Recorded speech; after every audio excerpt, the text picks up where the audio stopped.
మనకేదో ఒక అక్కడొకళ్ళు ఉన్నట్టు కనిపిస్తా ఉంది. కానీ జస్ట్ ఇమాజిన్, గుంపులుగా ఎవ్రీబడి ఈజ్ వెయిటింగ్. ప్రతి ఒక్కరు కూడా దేని కొరకు ఎదురు చూస్తున్నారు తెలుసా? ఆ కోనేటిలోని నీరు ఆ దేవదూత వచ్చి కదిలిస్తే దిగుదామని రెడీగా ఉన్నారు. అండ్ దట్ ఈస్ అది ఒక వాడుకలాగా అక్కడ జరగటం మన వాక్యాల్లో చదువుతున్నాం. అయితే ఇక్కడ అద్భుతం ఏంటంటే, అది నిజంగా జరిగిందా లేదా అనేది పక్కన పెట్టండి. And here we're seeing a man. ఇక్కడ ఒక మనిషిని మనం చూస్తున్నాం ప్రియులారా. వాక్యం సెలవిస్తుంది 5వ మాటల, అక్కడ 38 ఏండ్ల నుండి వ్యాధి గల ఒక మనుష్యుడు. ఎన్ని సంవత్సరాలండి? జస్ట్ ఇమాజిన్, ఆల్ 38 years, 38 సంవత్సరాల నుండి ఒక వ్యాధి గల మనుష్యుడు అక్కడ ఉన్నాడు. And he's waiting. ఆయన ఎదురు చూస్తున్నాడు. దేని కొరకు? దేవదూత నీళ్లు కదిలింపబడిన తరువాత ఆయన స్థితి, ఆయన పరిస్థితి, లేకపోతే ఆయన ఉన్నటువంటి కండిషన్, ఆయన ఉన్నటువంటి ఆ పరిస్థితులు ఒకసారి మనం ఆలోచన చేస్తే వాక్యం సెలవిస్తుంది, ఒక మనుష్యుడు ఉండని యేసు వాడు పడి ఉండట చూచి, వాడు అప్పటికీ బహుకాలము నుండి ఆ స్థితిలో ఉన్నాడని ఎరిగి, స్వస్థపడగోరుచున్నావా అని వాడిని అడుగగా, ఇప్పుడు వాడు 7వ వచనంలో వాడి బాధను వివరించుకున్నాడు. ఏమన్నా తెలుసా?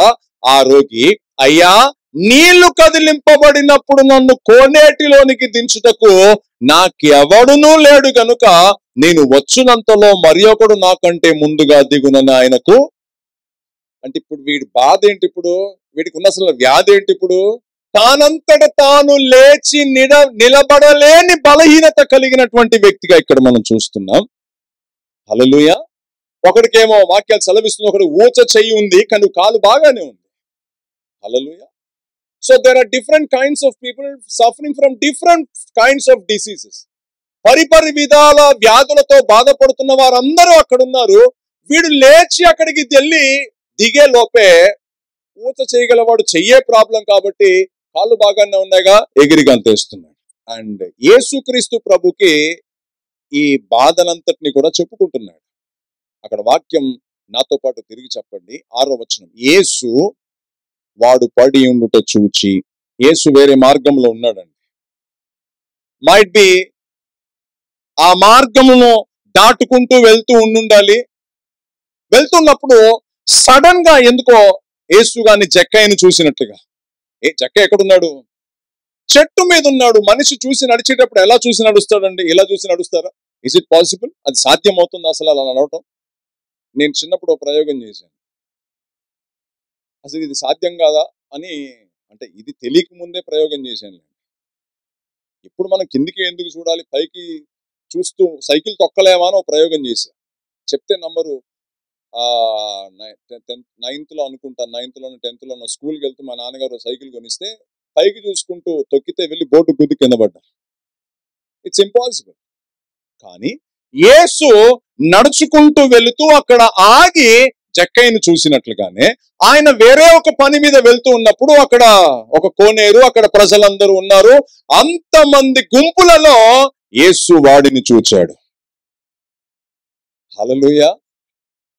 డిస్పైట్ ఆఫ్ ఎవ్రీవన్, అక్కడున్న ప్రతి ఒక్కరి బాధలన్నిటిలోకెల్లా యేసు తానంతట తాను లేచి నిలబడలేని ఈ బలహీనత కలిగినటువంటి వ్యక్తిని చూచి యేసే తన దగ్గరికి వెళ్ళాడు. ఇది మీకు ఆనందాన్ని ఇస్తుందో లేదో నాకు తెలియదు, నాకు చాలా సంతోషాన్ని ఇస్తుంది. హల్లెలూయా. ఇప్పటి వరకు యేసు చేసిన అద్భుతాలు అన్నిటిని కూడా మనం జాగ్రత్తగా పరిశీలన చేస్తే 10 మంది కుష్టి వ్యాధులు కలిగిన వారు యేసు ఆ దారిన వస్తున్నాడని తెలిసి ఊరు బయట వెలుపల నించొని, సర్వోన్నతులైన దేవుని కుమారుడా, కొంచెం మమ్మల్ని స్వస్థపరచండి, మమ్మల్ని బాగు చేయండి అని వీళ్ళు అడిగారు. యేసును వీళ్ళు చూచారండి. దావీదు కుమారుడు గుడ్డివాడే అయినా సరే ముందు వీడే యేసుని చూచాడు. ఎలా తెలిసిందో తెలియదు. ఏంట్రా హడావుడి ఏంటి, అందరూ బాగా గోల పెడుతున్నారు, ఎప్పుడుండే హడావుడి కంటే ఇలా కొంచెం ఎక్కువ ఉంది అంటే యేసు వచ్చాడు, ప్లీజ్ కాల్ హిమ్ అని వాడు అక్కడ కూర్చొని వాడి మనోనేత్రాలతో యేసును చూచి, దావీదు కుమారుడా నన్ను కరుణించుము అని వాడు కేకలేశాడు. దిస్ యేసు చేసిన అద్భుతాలన్నిటిలోకెల్లా దిస్ ఇస్ సంథింగ్ డిఫరెంట్. ఇది కొంచెం వ్యత్యాసం. ఎందుకు వ్యత్యాసమో తెలుసా? రక్తస్రావం కలిగిన స్త్రీ గురించి మనం ధ్యానం చేశాం. స్త్రీ బాగుపడటానికి యేసు ఆమెను చూడలేదు, ఆమె యేసును చూసి యేసు దగ్గరికి వచ్చింది. But this is different. కానీ ఇది వ్యత్యాసం అండి. హల్లెలూయా. వీడు లేవలేని బలహీనతలు అక్కడ కూర్చొని యేసు వెళ్తున్నాడా అని ఇట్లా వెనక్కి తిరిగి చూసిన సందర్భం కాదు ఇది. నిజానికి వెనక్కి తిరిగి చూస్తే ఏం జరుగుతుందో వాడికి తెలుసు. వెనక్కి తిరిగితే ఏమి జరుగుతుంది, ఈ లోపు వచ్చి దేవదూత చేపెట్టిపోతే. కాబట్టి వాడి దృష్టి అంతా ఎక్కడుందో తెలుసా? యేసు మీద అస్సలే లేదండి, నీళ్ల మీదనే ఉన్నది.